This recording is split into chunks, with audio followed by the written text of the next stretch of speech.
ကျောင်းနဲ့လာကြမှာတဲ့ပတ်စံမရှိဘူးကိုကြီးတဲ့ကိုရီးယားရောက်မှနေစိတ်စားစိတ်ကျောင်းစိတ်တွေအချိန်ပိုင်းလောက်ပြီးလောက်အောင်ရှာလို့ရတယ်မလားတဲ့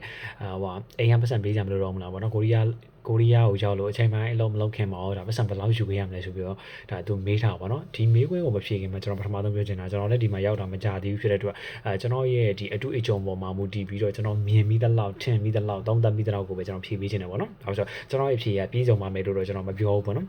အဓိကဘာလဲဆိုတော့အိမ်ကနေပြီးတော့ဒါဒီအချိန်ပိုင်းလုံးမလုပ်ခင်မှာပတ်စံဘယ်လောက်ယူခဲ့ရမလဲဆိုတာဟာနဲ့ပတ်သက်ပြီးတော့ကျွန်တော်ဗီဒီယိုတင်ထားရရှိရပါဘောเนาะအဲ့တော့ဒီရောက်မှဒီကျွန်တော်တို့အကြောင်းစိတ်တွေပါရှာပြီးတော့အချိန်ပိုင်းလုံးလုပ်ပြီးတော့အိမ်ကပြန်တောင်းကြမလို့တော့ဘူးလားဆိုတဲ့ပုံစံမျိုးပေါ့เนาะ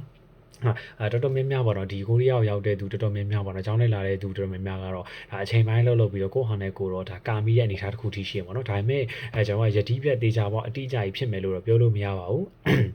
ပေါ့နော်အဓိကဘာလို့ဆိုလို့ရှိရင်ကိုယ့်ရဲ့ဒီတရက်တာအလုပ်လုပ်ချိန်ကဘယ်လောက်လဲပြီးလို့ရှိရင်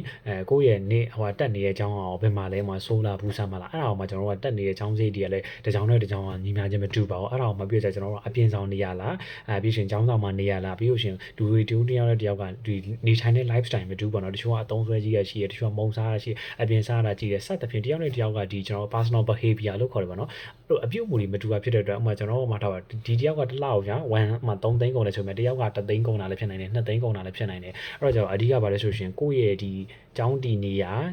ကျောင်းရဲ့ကျောင်းလားကားတွေအဆောင်လားကားတွေအပြင်ဆောင်နေရလားအတွင်းဆောင်နေရလားပြီးလို့ရှိရင်တူတယောက်ချင်းစီရဲ့သုံးဆွဲပုံတွေပေါ်မှာမူတည်ပြီးတော့ကာမီချင်းမကာမီချင်းကတော့ဒါကွာခြားနိုင်တယ်ပေါ့နော်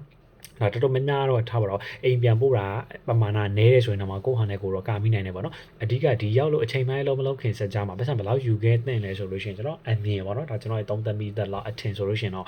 ဒီ3လကနေ6လဝန်းကျင်ထိဒါအသုံးစိတ်ပါခဲ့မယ်ဆိုလို့ရှိရင်တော့ဒါဒီရောက်တဲ့အခါမှာကျွန်တော်ဟိုစိတ်အေးအေးချမ်းချမ်းဖြစ်နိုင်တယ်ပေါ့နော်ဘာဖြစ်လို့လဲဆိုတော့ကျွန်တော်ရောက်ခါသားမှာအလောက်ကချက်ချင်းရပါမယ်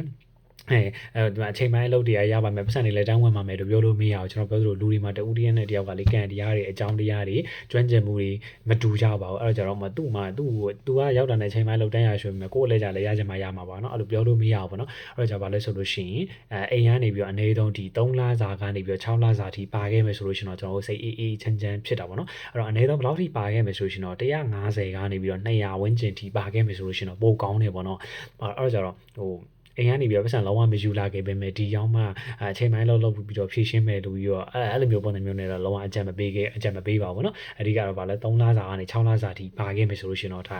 ကိုယ်တပို့ပြီးအဆင်ပြေပါတယ်လို့เนาะဖြည့်ပေးလိုက်ပါပြီညီလေး